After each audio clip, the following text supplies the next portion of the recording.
কি রান্না হচ্ছে গো? কি মাংস? সত্যি? দেখি তুই কখন আনলে? আনিয়েছি। বাহ, থ্যাংক ইউ।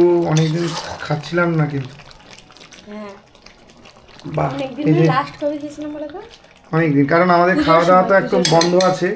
মানে মাংস খাওয়া দাওয়া একদম আগে যে পরিমাণ করা হতো, এখন আর কিন্তু সেই পরিমাণ মাংস খাওয়া দাওয়া করা হয় না, তাই তো? কি হয়েছে? টাকা পয়সার অভাব? না না, টাকা পয়সার অভাব তো সে তো রয়েছে, কিন্তু সেজন্য মাংস খেতে পারছি না সেটা নিয়ে নয়। কথাটা হচ্ছে যে আমরা গরম পড়ে গেছে একটু মানে শরীরের দিক থেকে নিজেদের ভাবাচ্ছি যে না, এত বেশি মাংস খাওয়া যাবে না। সেই কারণে এই যে মাংস খুবই কম হয়, মানে 2 সপ্তাহে একবার। না, সেই লাস্ট হয়েছিল সেই পুজোর সময় আমার দিদিরা। ও আচ্ছা, অনেক দিন হয়ে গেল। মোটামুটি এরকমভাবেই চলতে হবে। তবে বন্ধুরা একটা কথা কি জানো, 23শে মার্চ হয়েছিল লাস্ট। 23শে মার্চ। আজকে বাইরে চলো একটু। বাইরে? হ্যাঁ, এই ভিতরে প্রচন্ড গরম। সে তো অবশ্যই গরম হচ্ছে। এদিকটায় কিন্তু প্রচুর বাতাস হচ্ছে, আমাদের সামনের পাশে বেশ বাতাস, বাড়ির সামনের পাশটায়। তো যেটা বলবো বন্ধুরা, যে আমরা এত পরিমাণ বেশি মানে মাংস খাচ্ছি, কিন্তু মাংসের প্রতি যে লোভ, সেটা এমনি জাস্ট খাওয়ার কথা খাচ্ছি, হ্যাঁ মাংস হলে ভালো। কিন্তু আগে আমার মনে আছে ছোটোবেলায়, সবসময় মাংস নয়, মাঝে মাঝে মাংস হবে, কিন্তু সেই মাংসের টেস্টটাও সেই রকম ছিল। আর মাংস যখন হবে বাড়িতে, একান্নবর্তী সংসারে যে আনন্দ, তখন যে মাংসের টেস্টটা থাকতো, এখন সেরকম নেই। এখন তো থাকেনি, ব্রয়লার চলে এসছে, সেই জন্য টেস্ট নেই।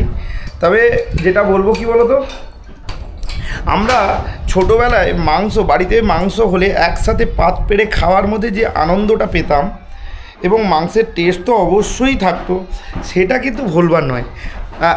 একসাথে খাওয়া এবং দীর্ঘদিন পর মাংস, মানে মাংস হওয়া মানে যেন বাড়িতে একটা অনুষ্ঠান হওয়া। তো এই ফিলগুলো আসতো, কিন্তু বর্তমান সময়ে কিন্তু সেই ফিলগুলো মোটেও আমি পাচ্ছি না। আপনারা পাচ্ছেন কি না অবশ্যই কমেন্ট করে জানাবেন। কি গো, মাংস টেস্ট করে দেখি। তাই একটুকে দাও, খাওয়া দেখি কিরকম লেগেছে। গরম, একটু আগে বলতো। ফ্যানটাও তো এখানে নেই, খুলে ঠিক আছে, আমাদের এখানে বাতাস লাগছে। সুন্দর ভালো হয়েছে, দেখি। এই কলটা কড়াই বুঝছি না। দেশি মুরগির টেস্টটা কিন্তু দুর্দান্ত।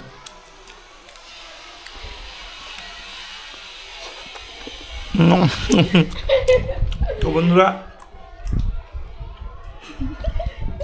যেটা বলবো যে সত্যি কথা বলতে এই মাংসর আনন্দ খুব একটা এখন নেই, হচ্ছে কিন্তু আগে যে মজাটা হতো, সে মজার কথা আমি বলতে পারবো না। কারণ আগে দেরি করে হতো, মানে মাসে হয়তো একবার দুবার হতো, এবং সপ্তাহে এবং সত্যি কথা বলতে নকল আসল কোনো ছিল না, মানে যোগ্য মুরগি ছিল না। মুরগিটা কিন্তু যোগ্যই ছিল, মানে দেশি, পুরো পিওর দেশি ছিল, চড়ে বেড়ানো। আগে কিন্তু লোক এত মুরগির মাংস খেতও না। আগে লোক মুরগির মাংস খেতোই না, বছরে একবার দুবার হতো। সেই হবে যখন, তখন ইয়ে হতো, মাটনই হতো লোকের ঘরে। মাটন হতো, এরা জানে না। হ্যাঁ, আমি মোটামুটি সাক্ষী ছিলাম। আমরা যখনই খাই তখন, আমরা যখন খাই তখন এরকম সপ্তাহে রবিবার করেই মাংস, সেই ট্রেন্ডটা চলে এসছে। Thank you. ভিডিওটা কেমন লাগলো অবশ্যই জানাবেন, আর আপনাদের সেই স্মৃতির রোমন্থনগুলো কমেন্ট বক্সে গিয়ে লিখে আসুন। Tata, bye bye. পরবর্তী ভিডিওতে জন্য অপেক্ষায় থাকুন।